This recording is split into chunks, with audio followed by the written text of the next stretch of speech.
Hello, guys. Welcome, everyone, to today's show. And today we have a very exciting topic for you, and that is the conversion rate. And anybody who has been in the e-commerce for a while, they would appreciate how much conversion rate is going to be important and what all the strategies that you have to employ to make sure you are going to get the right conversion for your site. If you're joining for the first time, we meet every Wednesday for e-commerce conversation. This is part of our LinkedIn Live, and we meet at 4:30 p.m. Eastern. We bring a panel of experts who is going to offer super compelling insight around this specific topic. So we are going to start with everybody's intro. Eric, I'm going to start with you. Would you mind introducing yourself? Sure. I'm Eric Landmann. I'm the e-commerce division manager of Earthling Interactive. We're an agency that builds and maintains e-commerce sites and web apps. And I'm a Magento certified solution specialist. Have built about 50 or more than 50 sites and quite a number of different platforms. And I'm here to offer my expertise as a developer. Okay, amazing. And your expertise is going to be super important just because the kind of depth you get on the sites, it's going to be super critical, especially from the development perspective. Thank you so much for being here, Eric. Mm-hmm. Chris, do you want to introduce yourself next? Yeah, thank you, Sam. I am Kristina Harrington, co-founder and president of Gen Alpha Technologies. We deliver an e-commerce, analytics, and e-catalog platform for equipment manufacturers. Always excited to be here every Wednesday to discuss relevant topics for our audience. So great to see everyone again. Yeah, and it's going to be so interesting to discuss the intel from your perspective, just because the depth that you have from the B2B perspective is going to be unmatchable. Thank you so much for being here, Chris. Okay, Chase, do you want to introduce yourself next? Sure. So my name's Chase Clymer. I'm the co-founder at Electric Eye, and we're a Shopify consultancy that helps take D2C brands from $1 million to $10 million a year. Okay, amazing. And Chase, I know that we have been talking for a while, and conversion rate is going to be your expertise. So we are super excited to dig into all of those practical experiences that you have in fixing the site and improving their conversion rates. It'll be fun. Thank you so much for being here. Dave, would you like to introduce yourself next? Of course. Hello, everyone. This is Dave Meyer with BusyWeb. BusyWeb is a growth marketing agency that focuses on B2B services and manufacturing, and we help drive conversions from leads through to connections and then revisit and kind of close the loop and keep those customers coming back for more. We use HubSpot, WordPress, Google Suite services, all of those things, and try to drive all of the traffic back and keep it converting. And conversion rate optimization is a huge thing for us. Super excited to be part of the chat. Thanks, Sam. Yeah, and you bring a very unique expertise, especially from the HubSpot perspective, that is going to be super relevant for today's topic. Thank you so much for being here, Dave. Isaiah, would you like to introduce yourself next? Yeah, absolutely. So I'm Isaiah, the CEO of Trellis. We're a full-service e-commerce agency, so we do everything from design, development to post-launch marketing and growth. We primarily focus on Shopify, BigCommerce, Magento or Adobe Commerce now, and headless. So a lot of React front-end development and kind of headless commerce projects. We're seeing more and more of that.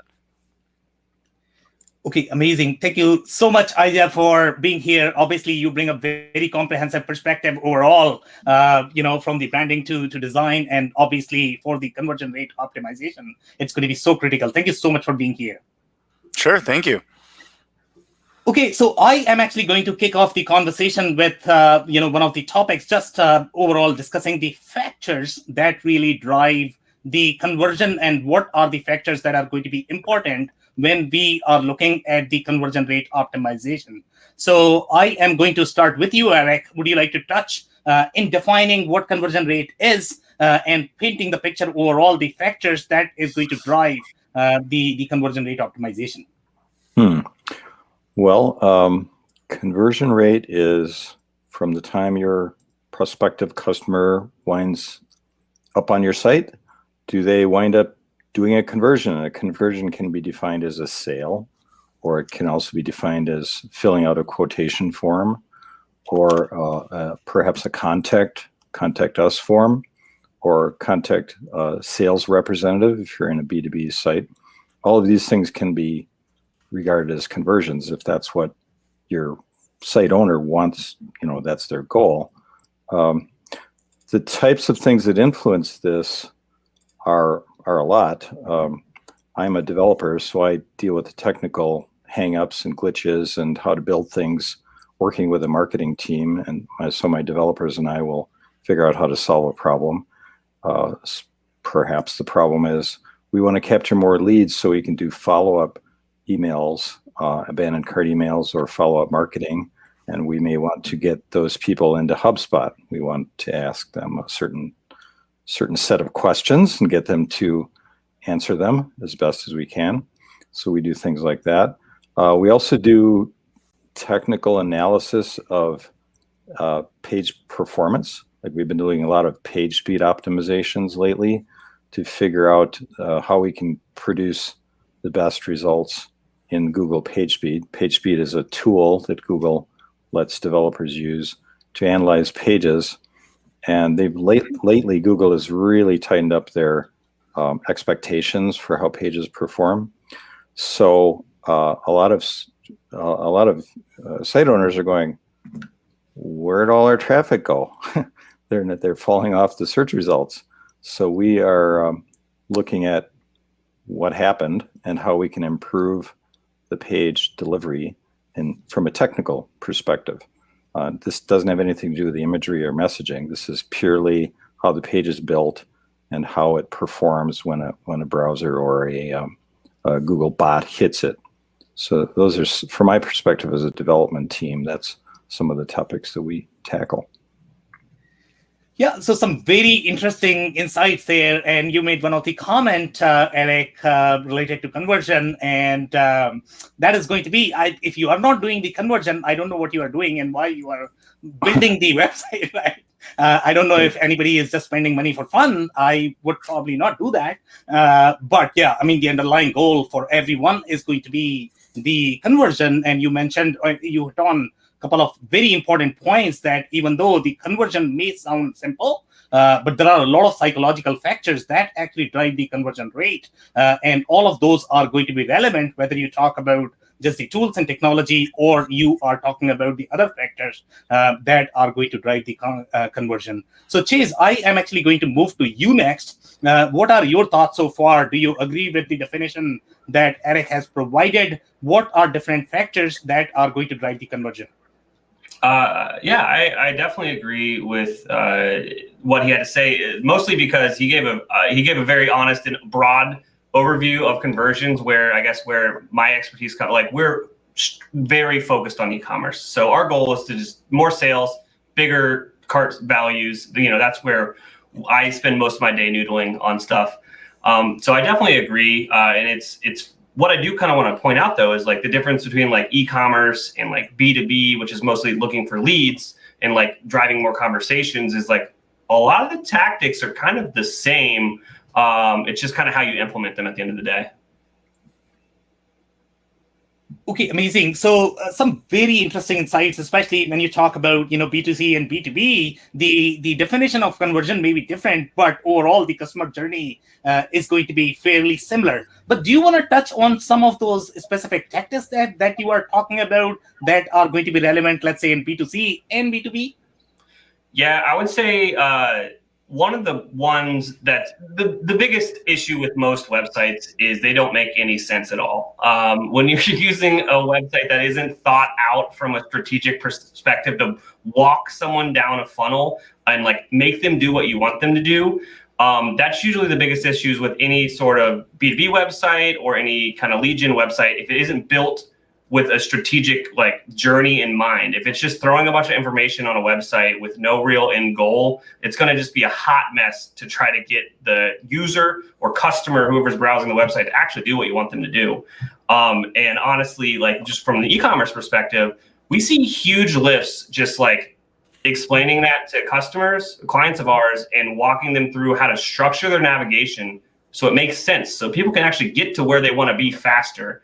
You'd be surprised at how just the structure of your navigation and how people walk themselves through your website can impact conversions. Yeah, so some very interesting points. And I think, if Steve were here today in this conversation, he would have loved you, because you said that, websites need to make sense. And that's a very interesting point. But I do want to touch on the strategic journey comment. So let's say if the listeners might not be familiar with what a strategic journey is. So let's say if I'm looking at the website as the layman, as the executive, and I'm looking at, okay, I need to go from point A to point B. But what is so strategic about it? Can you touch a little bit more on that? Sure. So, a very basic way to think about a website is every page on your website should have one specific goal. Okay. And if the homepage is the one that's usually everyone's got to hang up with, and for an e-commerce site, we believe the goal should be educating new prospects, so educating cold traffic on what it is that you're selling. What is your product? What's the value prop of that product? Why should I give you $100 for this widget? So that's the goal of like a D2C site.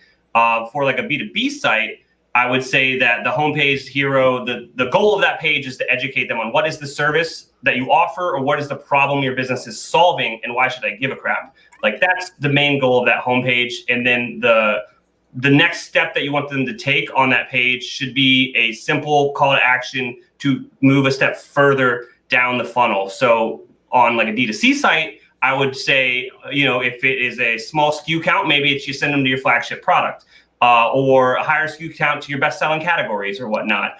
You get them closer to that conversion event.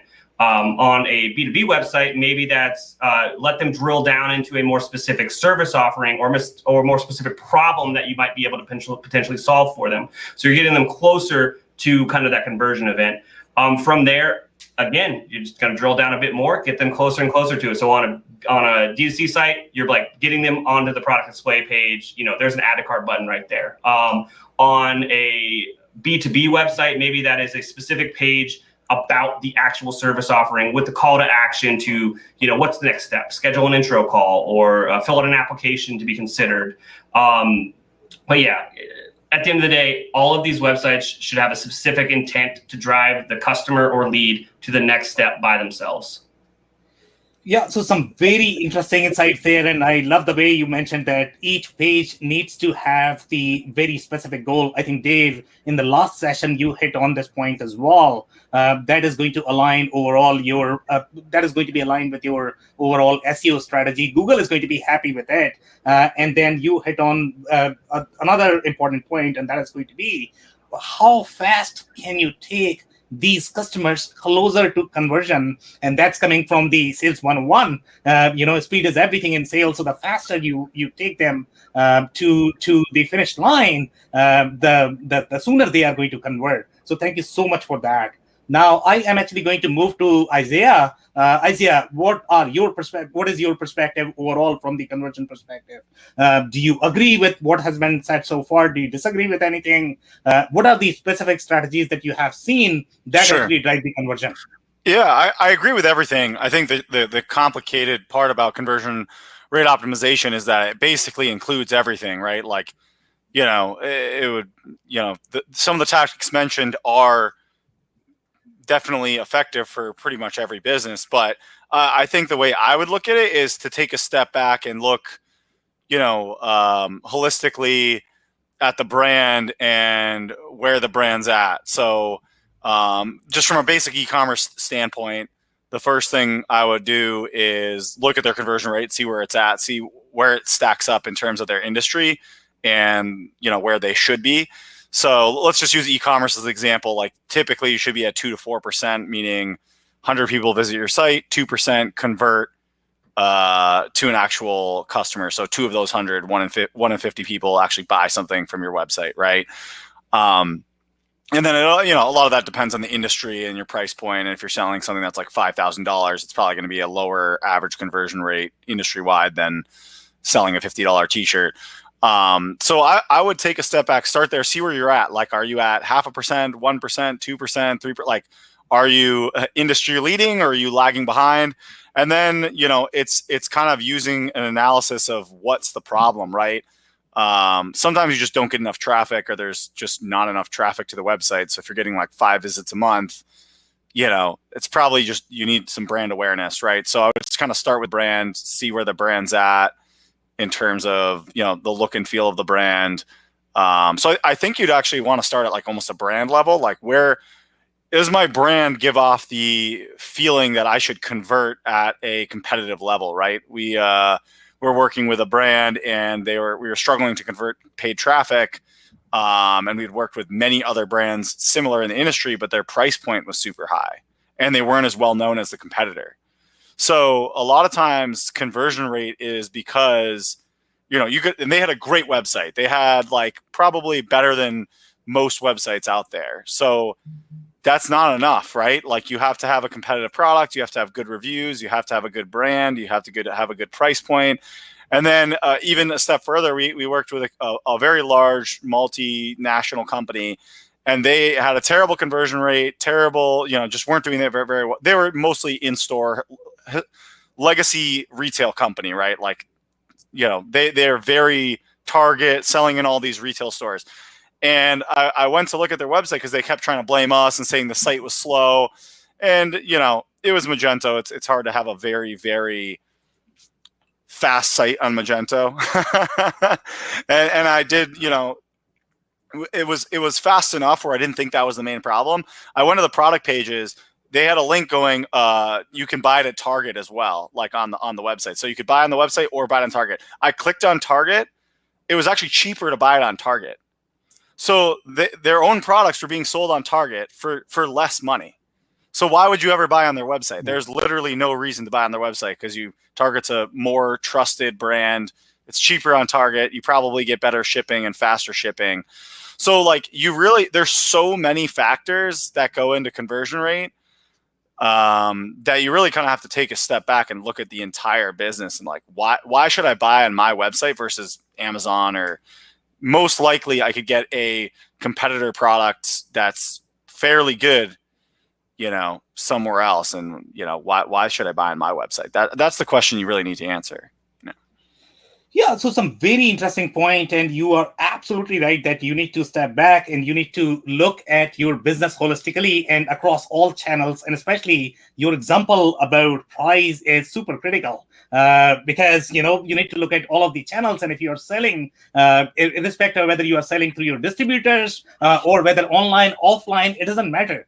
Your pricing needs to be consistent. If it is not consistent, obviously your conversion rate is going to suffer. So thank you so much for that. I am actually going to have a follow-up question overall with respect to the conversion rate. And Chase, I remember the episode that I have done with you. And one of the things that you had mentioned during your episode is going to be that, hey, when you are looking at your own brand, when you are looking at your own product offerings, it is really yours. But I have heard a lot of people talking about, hey, you know what? You need to look at and compare the industry averages as well. So let's say if your competitors are converting at 2 to 4%, 1%, whatever, it could be a great metric to be able to compare, to be able to decide whether you have any ways to improve that or not. But Isaiah, my question to you is going to be, when you are looking at the conversion rate, are you really focusing on your own conversion rate, whether you are improving historically over the period of time, or do you recommend looking at the competitors as well, just for the educational purposes, maybe not to focus? Because I want to go back to Chase and ask his opinion, what he recommends. So do you want to start first, Isaiah? Sure. Yeah. I think you have to look at both because it's all relative. Like I said, 2 to 4% is kind of industry standard, but that's more for your kind of standard consumer product. So, if you're selling $5,000 HVAC equipment or something, like, you might not want to look at your business the same way that someone is that's selling a $100 t-shirt. So I think you obviously want to be improving on your own business, but I think it does help to look at the industry trends to see, like, are you behind? Are you ahead? Are you leading? Or are you way behind where everyone's at? So. Yeah, so some great points. So Chase, I definitely want to get clarification from you because, you touch on something that when you look at any business, each business is going to be different. Each channel, in fact, is going to be extremely different. In some of the your channels, your conversion rate may be higher. In the other channels, your conversion rate may not be as high, but they could be strategic overall because you want to invest in them, maybe for strategic reasons. I don't know. So each situation is different in my experience. So do you recommend looking at the industry averages, or do you recommend focusing on your own conversion rates?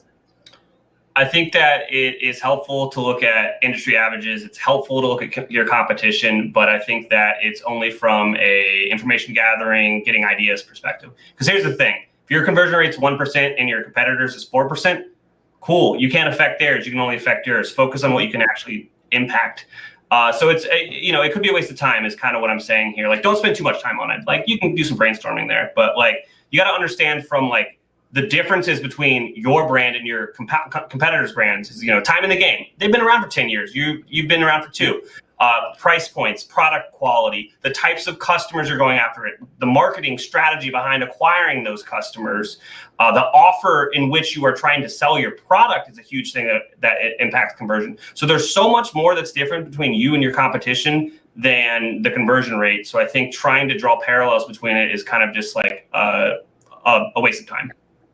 Okay, amazing. Thank you so much, Chase, for that insight. Chris, I'm actually going to move to you. What are your insights so far? Do you agree with the definition of conversion rate, especially when it comes to B2B organizations?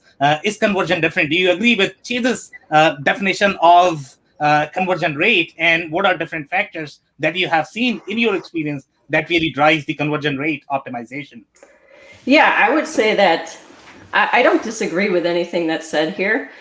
I would add, though, that we have to be careful because the concept of conversion rate can be misleading, right? So depending on how everybody's talking about it, if we take it in its simplest form, it's orders over visits, right? And if we look at orders over visits and we calculate that, we may have a high conversion rate that then drops to a lower conversion rate. But in fact, the number of visits to our business are going up and the number of orders are going up, but the number of visits are going faster. So if your goals are to increase market share and you had to go out and find new people, new traffic, or maybe existing customers that hadn't been visiting your e-store in the past, and you're trying to get the growth there, a drop in conversion rate might still be a good thing. Obviously, you want to monitor it, but you need to be looking at the details. And I think that goes back to Isaiah's point: is you have to get to the underlying information to understand what it is you're trying to achieve. I would agree with Chase's comment that if the competitor is doing 4% and you're doing 1%, dive into the details of your 1%, because that's what you have that you can control. Now, I will say that so many times conversion rate can just be misleading because traffic comes to your site, particularly in a B2B environment, for many activities. When we think about e-commerce as a tool for manufacturers and manufacturing customers, they're visiting your site maybe to check the order status, maybe to pay an invoice, maybe to just look at product information. Maybe they're quoting rather than ordering because they don't have the authority to buy, but they have the authority to quote, to take it the next step, to get it to somebody who can buy. And now you've got 2 people who visited your site with 1 transaction. So you see these underlying details, they mean a lot. And that's why I would say, just in addition to everything that everybody's talking about here, you've got to get into those details. I completely agree with your comment about details. I think devil's really is in the details. So you really need to pay attention to that, especially when it comes to conversion rate. So Dave, I am actually going to move to you now. What are your thoughts so far overall in terms of defining the conversion rate? Since you do a lot of work overall from the marketing automation perspective, are there going to be any metrics that are going to be different in the marketing automation world overall driving the conversion rate? And what is the perspective of Google? If you could share from the conversion rate perspective, do they really care for the conversion rate when they decide, okay, how powerful your domain is going to be and whether I should be sending traffic your way or not? Right.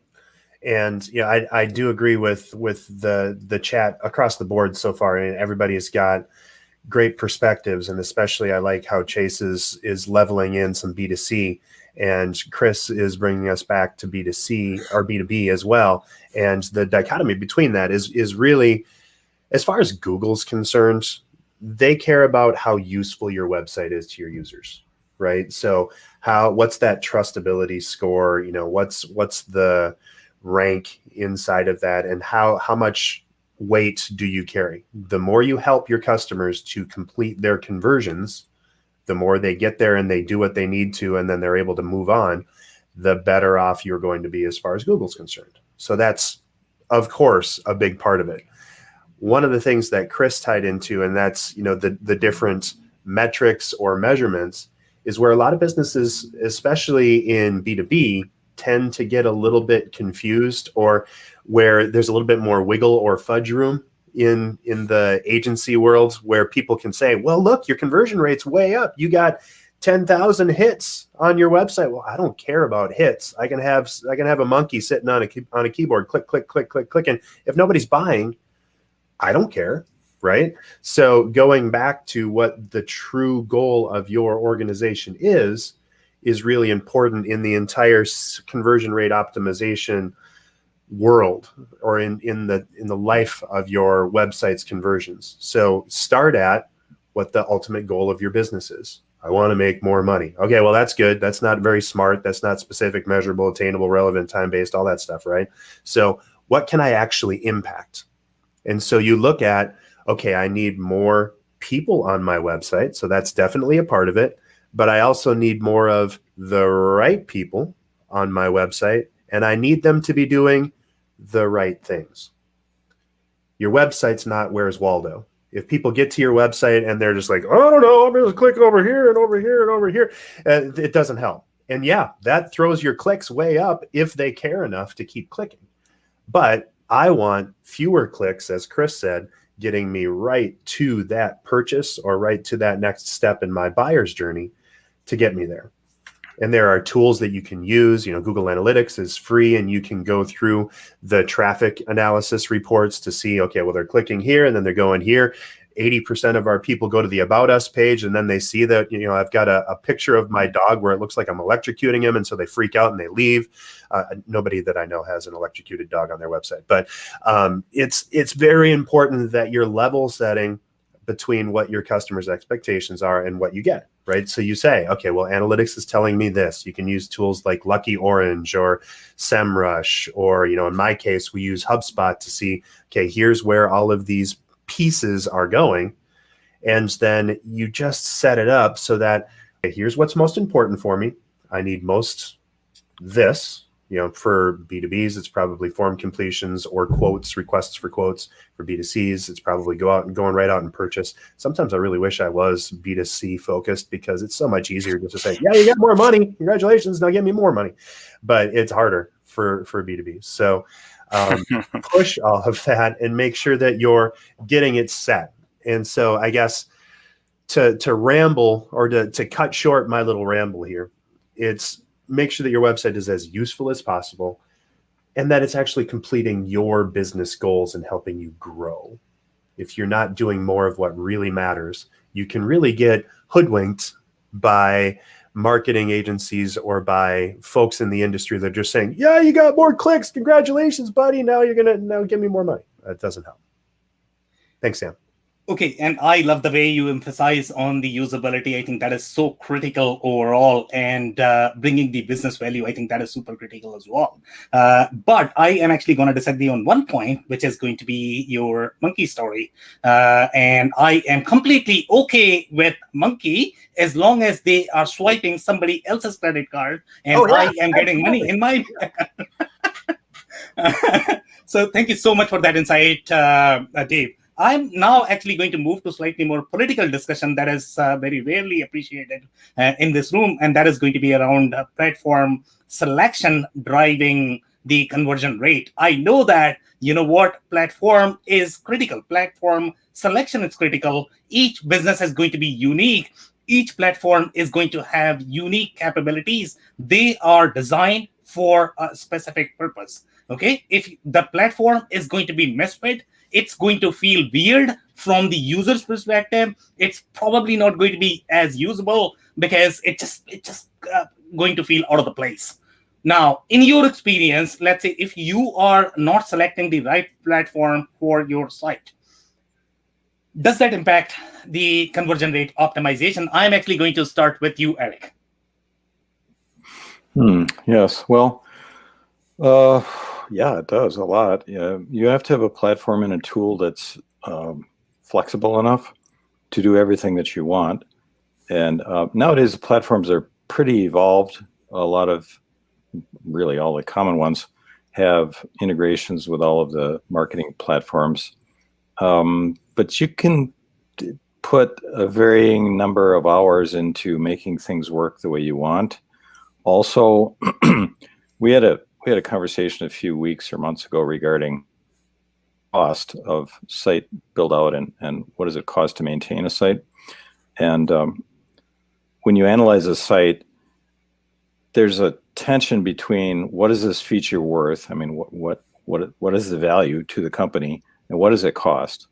You can build out a site that costs, say, $50,000, but you may find that your hosting fee is $2,000 because you chose a platform that that's just what the fees are.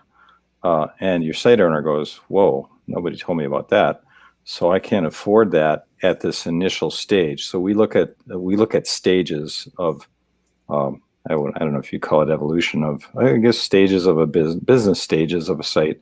Some customers we see start out with a small site with just a handful of products. Then they realize that they want to add more extensions or plugins. They realize their hosting cost is going to go up to $600 a month. And this happened to us. And then they say, well, we're not getting enough value. So we start to optimize the site. We start to evolve the requirements. And then we realize that it's probably it's time to reconsider what platform they're using because they don't have the flexibility. And perhaps also along the way, their requirements have evolved to the point where maybe they need something like a Salesforce integration with some custom coding. So then it's like, whoa, it's a whole different game. You can't just do a lot of that stuff right out of the chute with some of these platforms. It's going to require a developer. It's going to require some custom integration. So I kind of rambled around there. I don't know if I hit all your main points there. No, some very interesting insights. And now I'm actually going to move to Chase. And Chase, you are the honest e-commerce guy, and you are not just from the branding purposes. I mean, you are a real honest e-commerce guy, and there are going to be a lot of developers. I mean, they are going to be super passionate, super emotional about their platform. You know what? E-commerce can do everything. Shopify can do everything. Magento can do everything. But you know for a fact that, let's say if you are a consumer site, and let's say if you try to implement that in BigCommerce, even BigCommerce is probably not going to agree with that because their market positioning is slightly different.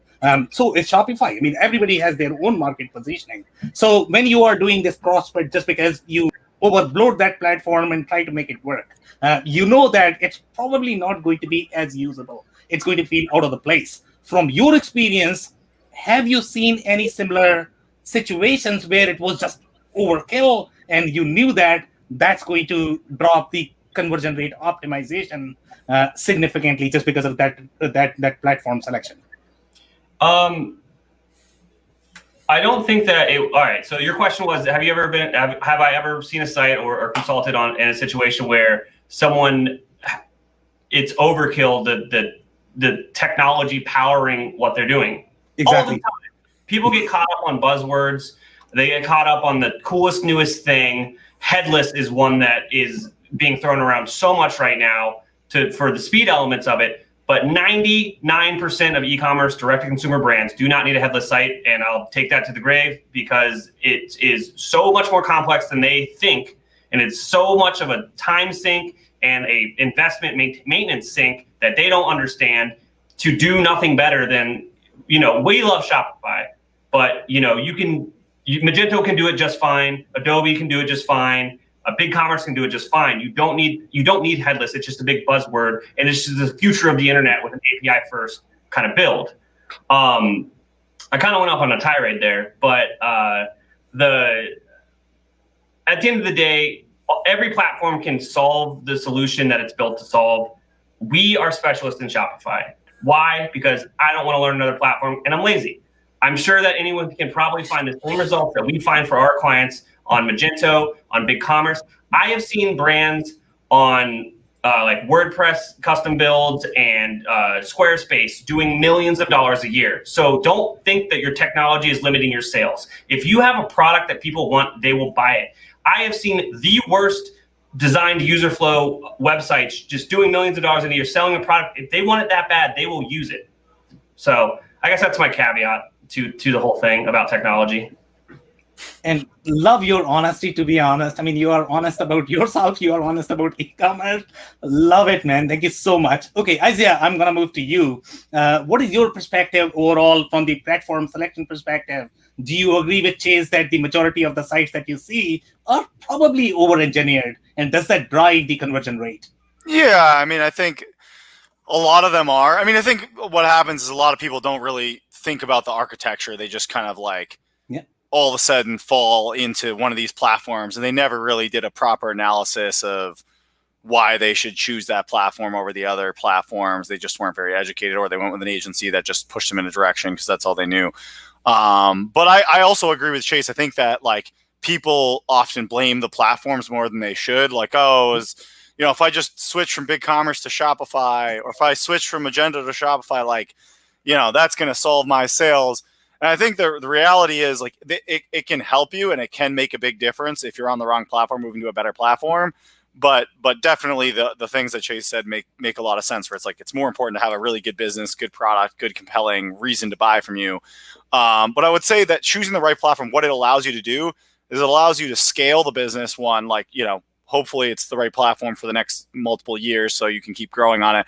And it allows you to, I think the biggest thing that we're seeing right now is it allows you to take your investment and focus on improving the website rather than fixing and trying to hack the platform to do what you want it to do. So there's a lot of companies that are on Magento that are in over their heads because Magento has now become, a fairly enterprise platform. Even like, yes, there's an open source edition, but it's pretty expensive to do it well. So a lot of companies are still kind of in over their heads on a platform like Magento. And then on the flip side, and that's why Shopify and BigCommerce have gained so much traction. I mean, Shopify has gained more traction by far than any other platform, but it's almost worth more than Adobe, which is kind of crazy. Like Shopify right now is almost worth more than the entire company Adobe, who bought Magento for like a small little drop in the bucket relative to Adobe's market value, which just tells you how much traction Shopify is getting. But the other problem with Shopify is that when you start doing 30, 40, 50, $100+ million, which we have some clients doing, you start to run into some massive potential problems like internationalization, maybe trying to build some sort of custom app that it can't do, ERP integrations. So then you start to kind of run into the opposite problem where like maybe it actually is better to be on a Magento or headless or custom kind of build because you're trying to hack a platform that's a box and isn't meant to do this like really, enterprise level functionality. So you kind of have like, I guess I would break it into, you kind of have two different problems, right? You're either on something that's over-engineered, over-complicated, too expensive to maintain for what you need, and you need to downgrade to a Shopify or a BigCommerce. We're dealing with someone that's on Salesforce Commerce or Cloud Craze. So God knows how much money they're paying on Cloud Craze for this like awful website. And then it's an easy downgrade, but it's really an upgrade to BigCommerce where it can handle with the B2B edition that they just launched, can handle all the B2B things that Salesforce Cloud Craze can handle for probably a lot less money. So there's a lot of people that need to downgrade, and then there's a lot of people that need to upgrade, but they need to kind of level up their business because they got spoiled with the Shopify, apps, stall apps, kind of get by cheap, but that doesn't really work when you get to like, $50 million or $100 million online. You're going to start to run into some sort of crazy technical problem at that level of scale, unless you're really lucky and you're like Kylie Jenner and you sell $400 million of like lipstick from an Instagram ad. But most companies can't do that with a simple product line.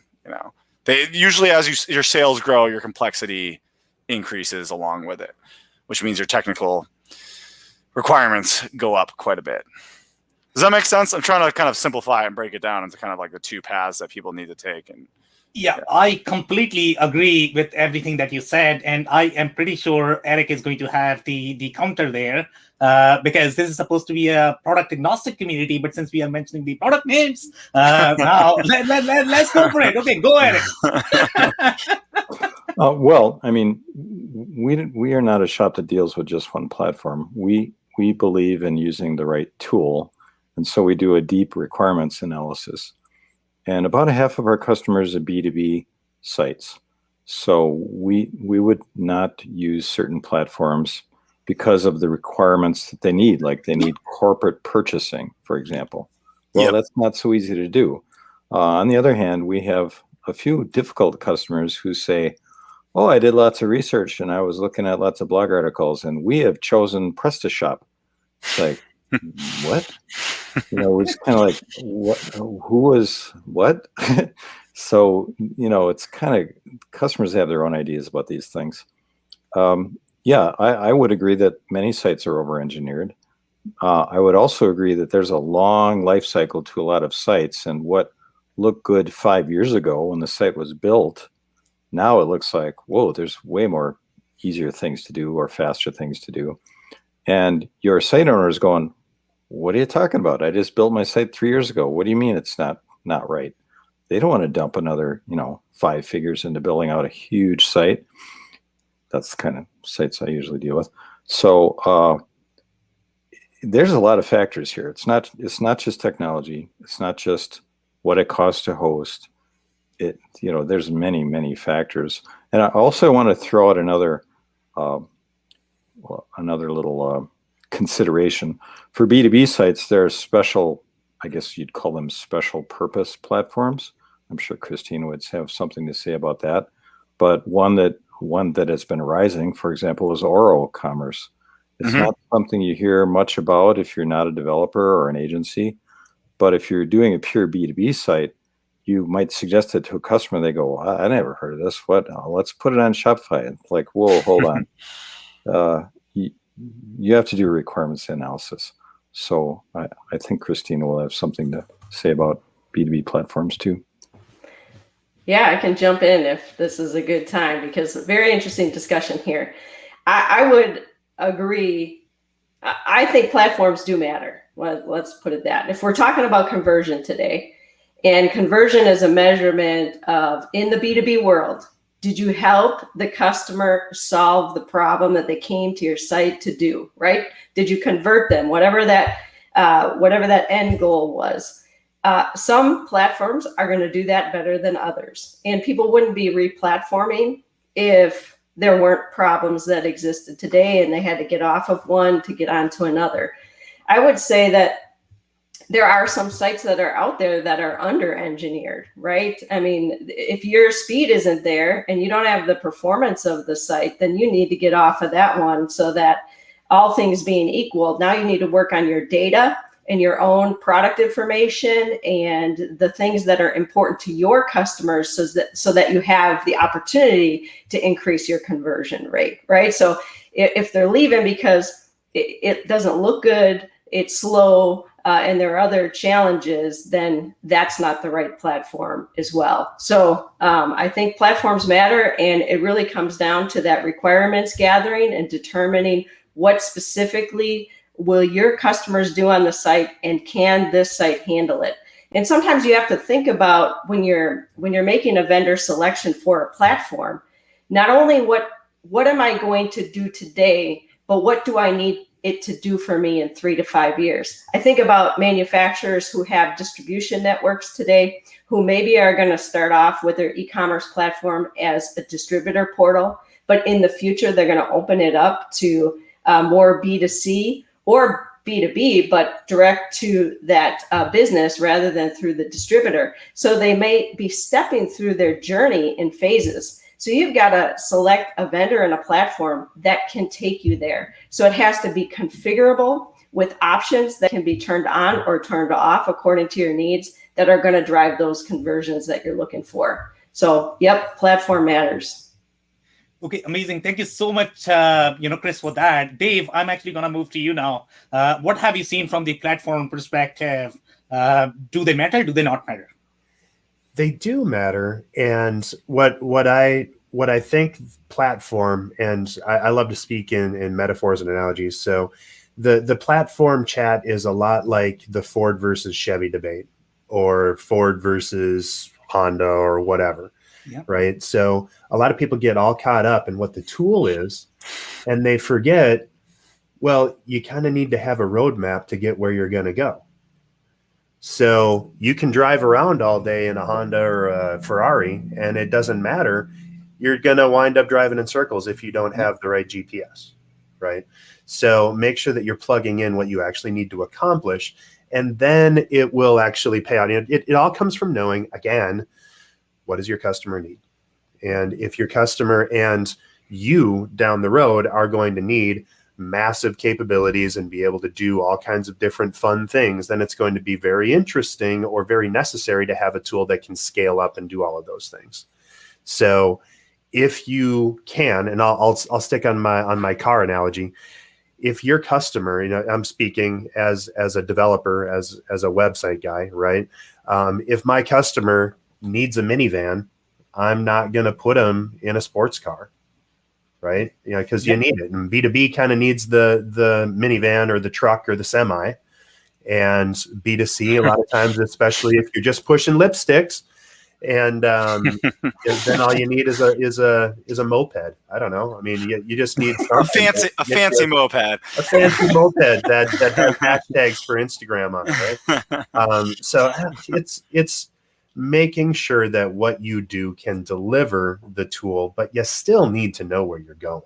You still need to know what you're going to accomplish. And that's what you should first measure as you set it up. Okay, go Chase. Great insights, by the way, Dave. Thank you so much for that. Go Chase. Yeah, I think that oftentimes what gets overlooked in the platform debate is the platform isn't going to solve the strategy. Yeah. So at the end of the day, it's literally, what's the marketing strategy after this website works? That's where people really need to think about the stuff. How are you going to drive more traffic? How are you going to iterate on your offer to try to, increase average order value, or, just increase your conversion rate? So, that's kind of where my perspective comes from. Like it could be any of the big e-commerce platforms solving a problem for a direct to consumer client. But if there's no strategy around how to sell more of those widgets, it doesn't matter. It's like, you don't migrate if you're not going to change your strategy. Yeah.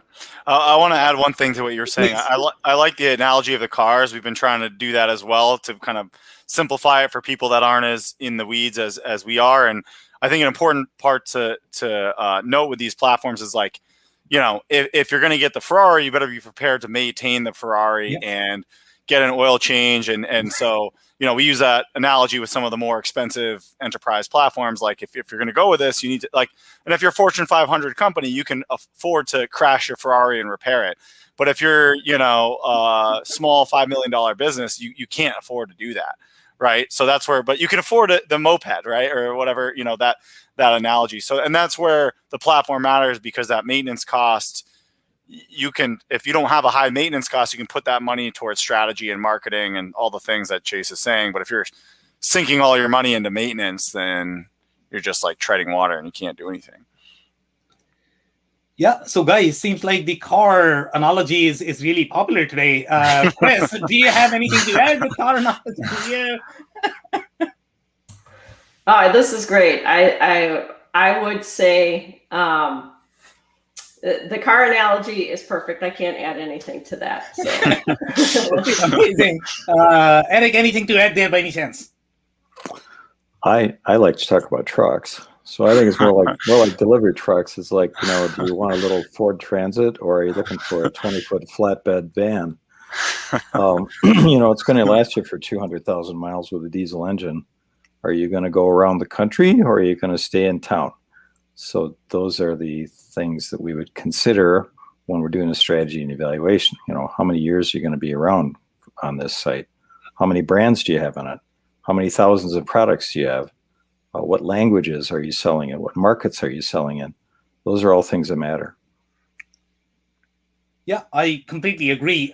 Do you guys have any short stories that you might be able to share related to improvement in the conversion rate optimization with your clients? Anybody? Just random pick. Yeah, I'll jump in one on, Okay, please. on a silly one.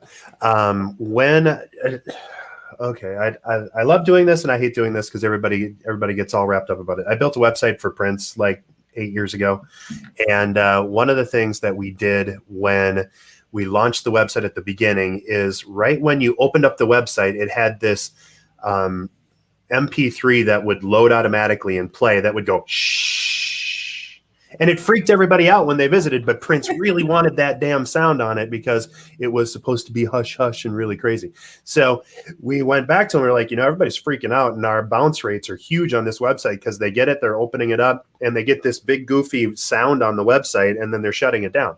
Like, oh, well, I guess that's fine. So we got rid of it finally.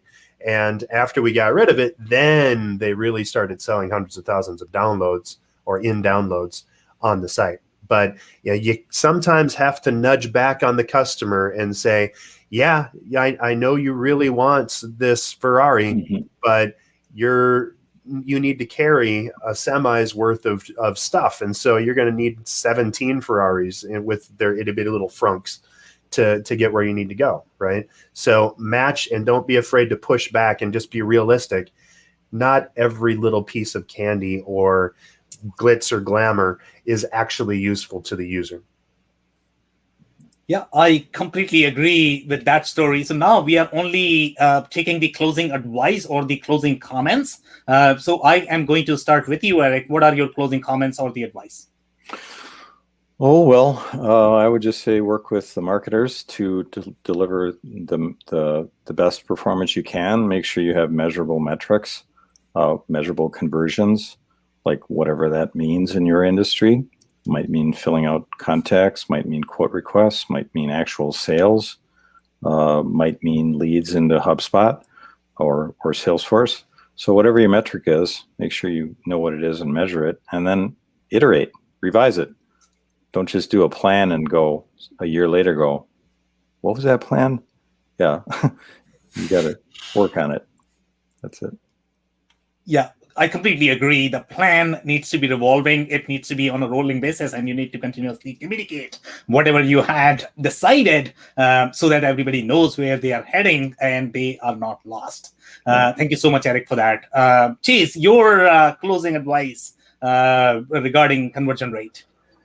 I just want to reiterate on you need data to be able to do this appropriately. And if you're a startup, you don't have the data and you need to focus on marketing. Like, I really want to drive that point home.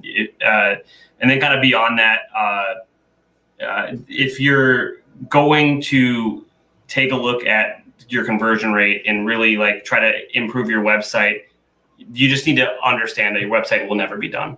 It's a constant iterative process. So we have those conversations very early on when we're talking to people, and they oftentimes don't like to say, I'm going to invest 6 figures in this website and then I have to work on it afterwards. What do you mean? Like, well, that's the business you're in. So just kind of bursting some bubbles, I guess. I don't know.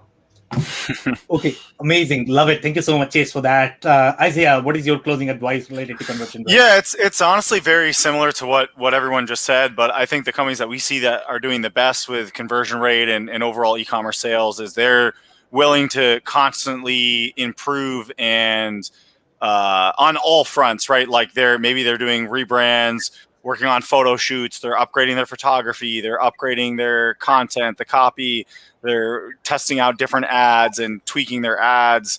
They're looking at all the things that go into e-commerce. Even, we have one that's testing out all these new fulfillment providers and getting better shipping and logistics in place so that they can ship faster.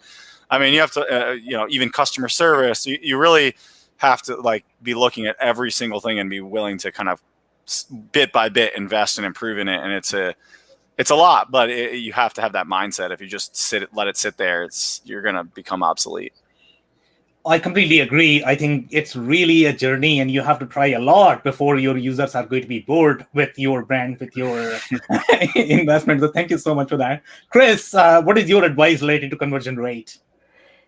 Conversion rate is just one metric. That's what I would say. And get into the details, because if you're increasing traffic and your conversion rate is going down, but your dollars are going up, and all things considered, your margins are going up, your acquisition costs are still lower, and your dollars are going up, you might be getting exactly what you hope to be getting, but your conversion rate is something less. So don't forget, it's just one metric.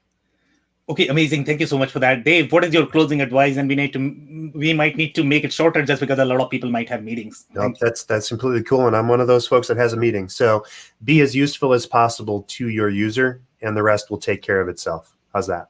Okay, love it. Thank you so much, Dave, for that. And guys, thank you so much for joining. If you're joining for the first time, we meet every Wednesday for our e-commerce series at 4:30 p.m. Eastern. And next week, we are going to be bringing a very exciting panel and a topic. So don't miss next week's show. Thank you so much again for joining. Thank you. Thanks, everyone. Thanks. Thank you.